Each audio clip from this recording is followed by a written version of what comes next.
نہیں ہے، یہ تبلیغ کا کام کسی فرقے کا نمائندہ نہیں ہے، یہ اسلام کی نمائندگی ہے۔ ان الدین عند اللہ الاسلام، یہ اسلام کی نمائندگی ہے۔ هو سماکم المسلمین من قبل، یہ اسلام و ایمان کا نمائندہ ہے۔ ان المسلمین والمسلمات والمؤمنین والمؤمنات، یہ ایمان کا پیغام ہے، یہ اسلام کا پیغام ہے، اور یہ سارے میرے نبی پاک کی دین کی محنت اور میرے نبی کے دین کا خلاصہ دو باتیں، ایک بندگی عبادت نماز سر فہرست، کوئی مرد عورت کوئی چھوٹا بڑا بے نمازی نہ رہے، دوڑو اذان پر اللہ کی طرف، دوڑو اذان پر اللہ کی طرف۔ اور دوسرا جز ہے اللہ کے بندوں سے حسن اخلاق، اللہ کے بندوں سے حسن سلوک، اللہ کے بندوں سے پیار و محبت، معاف کرنے کی فضا بناؤ۔ بیوی خامند کو مقام دے، خامند بیوی کو مقام دے۔ میرے نبی نے فرمایا بہترین مسلمان وہ ہے جو بیوی سے اچھا سلوک کرے، اور میرے نبی نے فرمایا میری شریعت میں سجدہ ہوتا تو میں بیوی سے کہتا خامند کو سجدہ کرے۔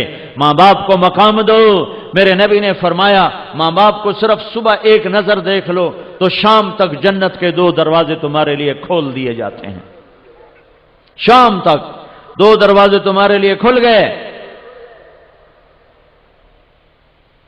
شام کو دیکھو صبح تک کھل گئے۔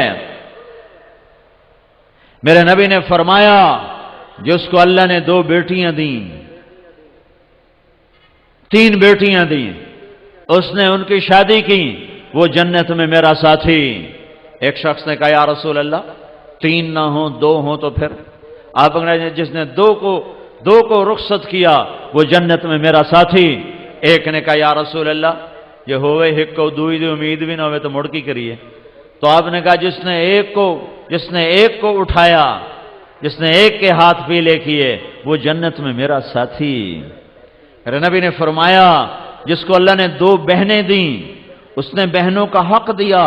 ہمارے ماحول میں خاص طور پر ذمہ داروں میں، مجھے تاجروں کا نہیں پتہ، بیٹیوں کو باپ کی وراثت میں سے بھائی حصہ نہیں دیتے، پٹواریوں سے مل ملا کے اپنے ہی نام کرا لیتے ہیں، یا بہنوں کو مجبور کر کے ان سے زبردستی انگوٹھے لگوا کے اپنے نام کرواتے ہیں۔ کوئی قسمت کی ماری بھائیوں سے حصہ مانگ لے تو کہتے بڑی بے غیرت ہے، زمینہ مانگ دی ہے۔ بے غیرت تو خود ہے جو رب کے قرآن کو للکار گیا۔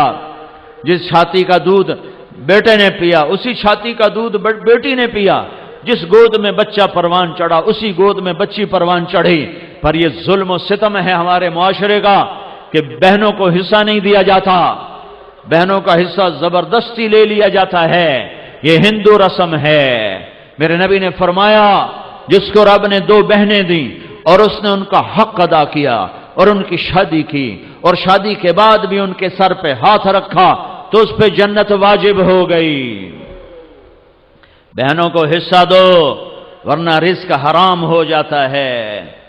میں رائمنڈ پڑھتا تھا، میں نے دینی تعلیم رائمنڈ میں حاصل کی۔ میرے استاد ہیں قرآن کی تفسیر کی مولانا جمشید علی صاحب۔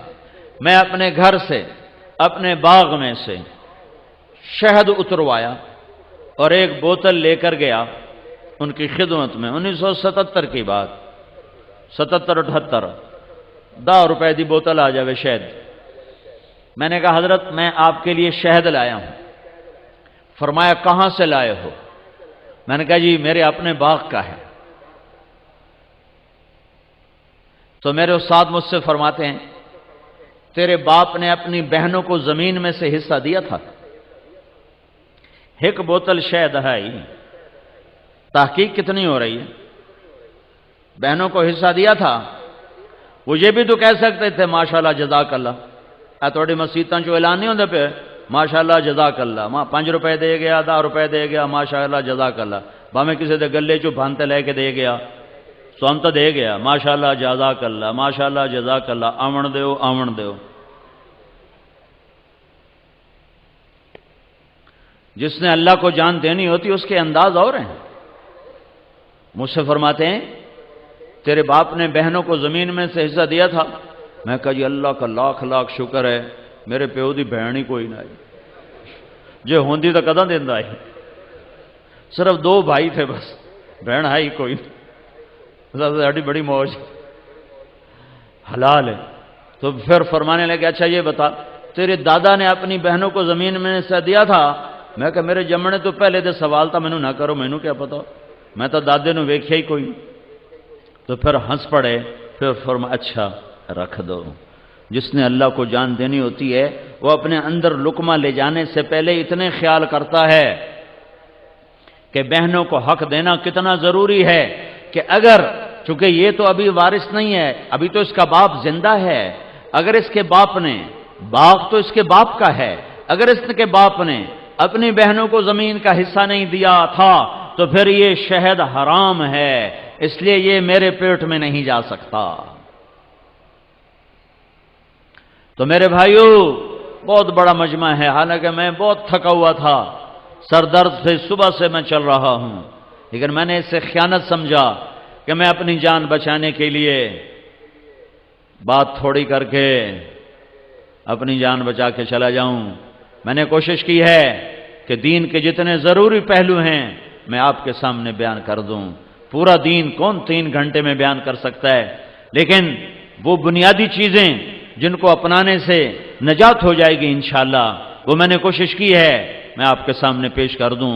میرے منہ سے کوئی ایسا جملہ نکل گیا ہو، میں بولنے والا انسان ہوں، فرشتہ نہیں ہوں، روز بیان ہوتا ہے، کوئی ایسا بول نکلا ہو جس سے کسی بھائی کی دل آزاری ہوئی ہو، مجھے اللہ کے لیے معاف کر دے۔ میں دل خراشی کے لیے نہیں بیٹھا ممبر رسول پر، ممبر رسول دل نوازی کے لیے ہے، دل خراشی کے لیے نہیں ہے، یہ گرجنے برسنے کے لیے نہیں ہے، یہ محبت کے پھول برسانے کے لیے ہے، لیکن آخر بولنے والا انسان ہے۔ کوئی ایسا بول نکل گیا ہو جس سے میرے کسی بھائی کو تکلیف پہنچی ہو تو اللہ کے لیے معاف کرے، لیکن میں اپنی ساری بات کا خلاصہ پھر پیش کرتا ہوں کہ اللہ کو منزل بناؤ اور اللہ کو پانے کے لیے محمد مصطفیٰ کی غلامی میں آؤ، اور میرے محبوب صلی اللہ علیہ وسلم کی غلامی 2 حصوں میں مکمل، ایک عبادت جس میں نماز سب سے اعلیٰ، ایک اخلاق جس میں معاف کرنا سب سے اعلیٰ ہے، سب سے اعلیٰ ہے۔ معاف کرنا سیکھو، درگزر کرنا سیکھو، غصے کو پی جانا سیکھو تو آپ کی زندگی جنت ہے۔ یہ پیغام زندگی ساری دنیا کے انسانوں تک پہنچانا یہ میرے آپ کے ذمے ہے۔ تبلیغ کا کام کوئی جماعت نہیں ہے کہ ہم آپ کو تبلیغی جماعت کا ممبر بنانا چاہتے ہیں، تبلیغی جماعت کا ووٹر بنانا چاہتے ہیں۔ ہم گئے لالیاں، ایک آدمی، میں گشت میں گیا تو ایک آدمی سے میں نے مصافحہ کیا تو اس نے ہاتھ پیچھے کر لیا ایسے، کہنے لگا توڑ نال مصافحہ بھی حرام ہے۔ تو میں نے آگے بڑھ کر اس کو گلے لگا لیا، میں کہ یار ہمارے نبی نے تو منافقوں کے بھی جنازے پڑھ دیے، تم مسلمانوں سے اتنی نفرت کرتے ہو کہ مصافحہ بھی حرام ہے۔ آپ کو معلوم ہے کہ عبداللہ بن ابی کا جنازہ میرے نبی نے پڑھا دیا، وہ کہا شاید بخشش ہو جائے۔ حضرت عمر نے روکا، یا رسول اللہ یہ تو منافق ہے، آپ کیوں پڑھا رہے ہیں؟ تو میرے نبی نے کہا میرے اللہ نے ابھی روکا نہیں، منع نہیں کیا، میرے اللہ نے کہا ہے پڑھ یا نہ پڑھ میں معاف نہیں کروں گا، میں پڑھتا ہوں شاید معاف ہو جائے۔ اور ایک دفعہ آپ نے کہا میرے اللہ نے کہا تھا تو 70 دفعہ بھی پڑھ تو میں معاف نہیں کروں گا۔ اگر میرا اللہ یوں کہتا کہ تو 70 دفعہ پڑھے گا تو میں بخشش کر دوں گا تو میں اس کا 70 دفعہ جنازہ پڑھ دیتا۔ تو میں نے اس کو کہا بھائی کوئی غلط فہمی ہو گئی ہوگی آپ کو، ہم بھی آپ کے مسلمان بھائی ہیں اور اللہ پاک کی نسبت سے آپ سے ملنے آئے ہیں بھائیو، اللہ کی محبت میں آپ سے ملنے آئے ہیں بھائی، ہماری کوئی تھوڑی بات ہی سن لو۔ خیر وہ تھوڑی دیر تو غصے میں آیا، اس کے بعد وہ بیٹھ جاؤ اس کے بعد وہ آہستہ آہستہ نا چپ ہوتا گیا۔ پھر کہنے لگا اصل میں بات یہ ہے کہ بھائی یہ کوئی بات کا طریقہ ہے، بیٹھو شاباش۔ پھر وہ کہنے لگا اصل میں بات یہ ہے کہ تم لوگ جو ہے نا لوگوں کے لکھتے ہو نام اور پھر چڑھاتے ہو رجسٹر پر چڑھاتے ہو، پھر اس کے بعد تم جو ہے نا ایک دن سیاست میں آ جاؤ گے اور پھر کہو گے حکومت سانو دیو، ویکھو ساڈے ووٹ کتنے زیادہ ہو گئے۔ تو مجھے کبھی کبھی خیال آتا ہے اگر وہ زندہ ہو تو میں اس کو جا کے ملوں کہ 30 سال تو ہو گئے حالی تائیں تسی سیاست چاہے کوئی نہیں ہے۔ تو بھائی تبلیغ نہ کوئی سیاسی تعبیر ہے، نہ کسی فرقے کی نمائندہ ہے، نہ یہ کسی حکومت کی طرفداری ہے، یہ اللہ اس کے رسول کا پیغام ہے جو ختم نبوت کی وجہ سے پوری دنیا تک پہنچانا ہمارے ذمے ہے۔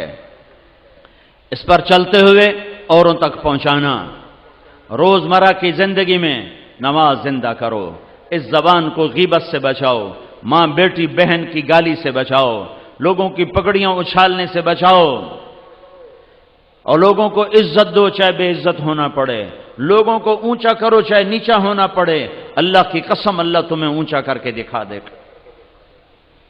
تو میرے بھائیوں، اس تبلیغ کے کام کو سنجیدگی سے لو، انسانیت کے رخ پھر گئے ہیں۔ 1994 میں ہم آئے تھے، یہاں جماعت آئی تھی، یہ عرب والا جو مرکز ہے نیا چھوٹا سا تھا، یہاں پورا کوئی ہم نے 3-4 دن سورش علاقے میں بھاگ بھاگ کے لوگوں کو اکٹھا کیا، تو اللہ کی قسم 300 آدمی اکٹھے نہیں ہوئے تھے، 300 اکٹھے نہیں ہوئے تھے۔ اور یہ آج اس مجمع کو اللہ گنے گا یا اس کے فرشتے گنیں گے، مجھے نہیں خبر کہ یہ اتنا مجمع کہاں سے آیا، یہیں سے ہی آیا ہے، یہیں سے اٹھ کر آیا ہے۔ یہ وہ محنت ہے جس کے اثرات اللہ تعالیٰ ظاہر فرما رہا ہے، اور مجھے نظر آ رہا ہے کہ 95-96% مجھے نوجوان نظر آ رہے ہیں۔ یہ بھی اس بات کی نشانی ہے کہ اللہ ہدایت کی ہوا چلانے والا ہے اور اسلام کا سورج چمکنے والا ہے۔ ایک دور تھا لوگ مسجدوں سے ہمیں نکالتے تھے، نکل جاؤ وہابی آ گئے، گستاخ رسول آ گئے، نبی دے نام منن والے آ گئے، اور ایسے دھکے دیتے تھے اور ایسے گالیاں نکالتے تھے۔ یہ بہت پہلے کا دور ہے، لیکن اللہ تعالیٰ کا احسان ہے لوگ قربانی سے چلتے رہے اور اپنی جان مال کے ساتھ پھرتے رہے۔ ایک گاؤں میں میں کبھی نہیں بھولوں گا، میں نیا تبلیغ میں تھا، ہم ایک گاؤں میں پہنچے پیدل تھک ہار کے، ابھی سامان رکھا ہی تھا کہ مسجد کے امام آئے، انہوں نے ہمیں ماں بہنوں بیٹیوں کی گالیاں نکالی، اتنی غلیظ گالیاں کہ زمین کانپ اٹھے، آسمان تھر تھر آ جائے۔ اور میں بالکل نیا تھا تو انہوں نے بستی کے لوگ بلائے، انہوں نے ہمارے بستر اٹھا کے باہر پھینک دیے، اور پھر انہوں نے فرمایا مسجد دھوو، مسجد ناپاک ہو گئی ہے۔ مسجد میں تو کافر بھی آ جائے تو ناپاک نہیں ہوتے۔ میرے نبی کے پاس کافر ملنے آتے تھے، مسجد میں بٹھائے جاتے تھے۔ طائف کے کافر آئے، میرے نبی نے مسجد میں بٹھایا، یہ تو نہیں فرمایا مسجد دھو دو۔ ہائے ہائے، اتنا تعصب، انہوں نے ہمارے بستر باہر پھینک دیے کہ نکل جاؤ، نہ تسی نبی دے منن والے، نہ تسی نبی دے عاشق۔ تو مجھے تو کوئی پتہ نہیں تھا، میں تو کالج سے سیدھا تبلیغ میں آیا، دین کا زیادہ پتہ نہیں تھا، یہ فرقے ورقوں کا بھی کوئی پتہ نہیں تھا، لیکن میں خود اپنے اندر تجزیہ کر رہا تھا، یہ کیسے دعویٰ کر رہا ہے کہ میں عاشق رسول ہوں؟ یہ مسجد میں ماں بہنوں کی گالیاں نکال رہا ہے اور کہتا ہم عاشق رسول ہیں، اور یہ جو گالیاں کھا کے چپ، اور ایک لفظ نہیں بولے، ایک لفظ، اور چپ کر کے بستر اٹھا کے ان کو دعائیں دیتے ہوئے آگے نکل گئے۔ میں نے کہا اگر یہ گستاخ رسول ہیں تو پھر کیا ان کو عاشق رسول کہا جا سکتا ہے کہ جو مسجد میں کھڑے ہو کے ماں بہن کی گالیاں دے رہے ہوں اور مصلی رسول پر بھی کھڑے ہو رہے ہوں؟ میرے بھائیوں، میں ہاتھ جوڑتا ہوں، میں ہاتھ جوڑتا ہوں، نکلو تعصب سے، نکلو تعصب سے نکلو۔ میں نے 3 گھنٹے ہو گئے مجھے بات کرتے ہوئے، میری کوشش رہی ہے کہ میں اسلام کو اجاگر کروں۔ فلانا بھیڑا ہے، ہم چنگے ہیں، اسا چنگے ہیں تو بھیڑن، اسا سچے ہیں تو کوڑن، اسا حق تھے تو باطل تھے، اسی عاشق تھے گستاخ۔ میں بھی کہہ سکتا ہوں، میں بھی تمہارے اندر نفرت کی آگ بھڑکا سکتا ہوں، لیکن میں نے اللہ کو جان دینی ہے۔ میرے اس بول کا مجھ سے حساب لیا جائے گا، مجھے اپنے اللہ کو جواب دینا ہے۔ امت کو توڑنے والا بول، امت کو توڑنے والا بول، یہ تو میرے بھائیوں کلمہ کفر کے قریب چلا جاتا ہے۔ تو امت بنو، امت بنو، امت بنو، ایمان والے بنو، اسلام والے بنو، باقی ساری نسبتیں ہٹا دو۔ تم سے پوچھو تم کون ہو، کہو جی ہم مسلمان ہیں۔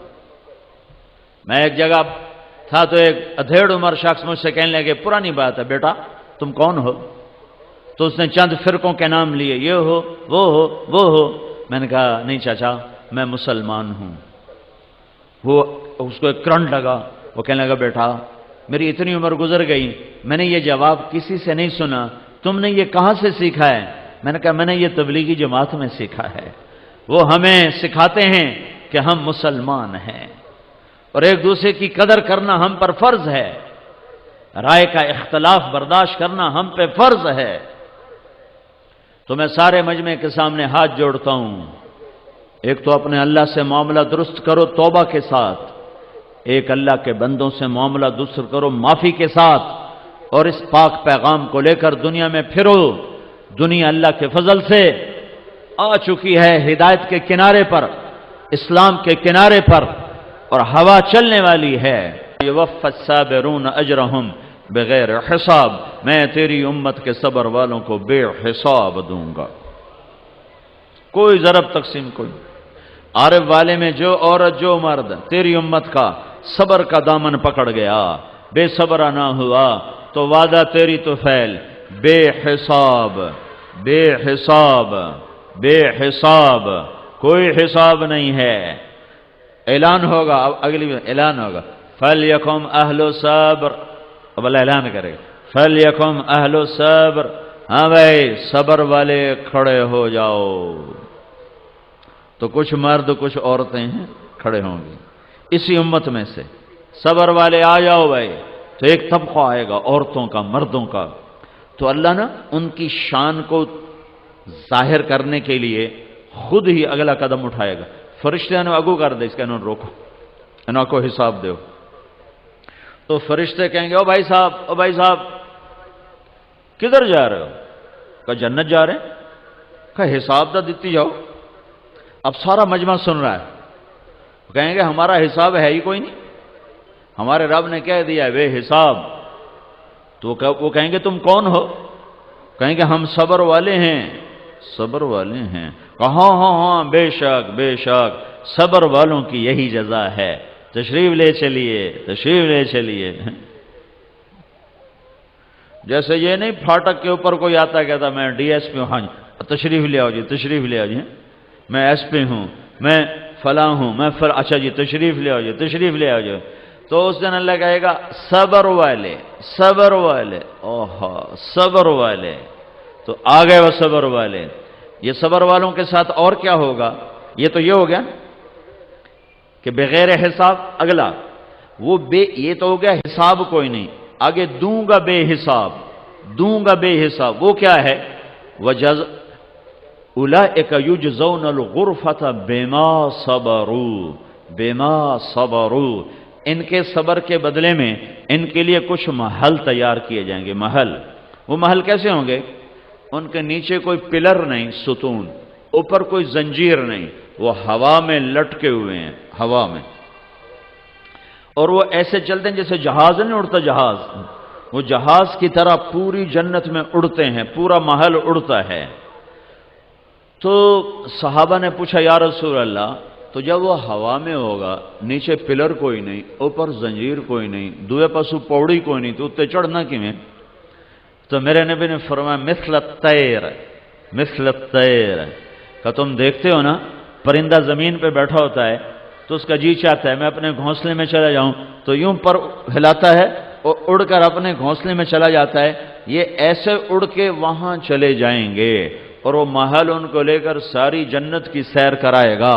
یہ کن کے لیے ہے؟ یہ صبر والوں کے لیے ہے۔ پھر اور اللہ کیا کہہ رہا ہے؟ پھر یہ اللہ تعالیٰ کیا کہہ رہا ہے؟ انی جزیتہم اليوم بما صبروا انہم هم الفائزون، ان کے صبر کے بدلے میں آج اللہ نے ان کو کامیاب کر دیا ہے۔ اور اللہ کیا کہہ رہا ہے؟ وَجَزَاهُمْ بِمَا صَبَرُوا جَنَّةً وَحَرِيرًا، آج ان کے صبر کے بدلے میں اللہ ان کو جنت بھی دے رہا ہے۔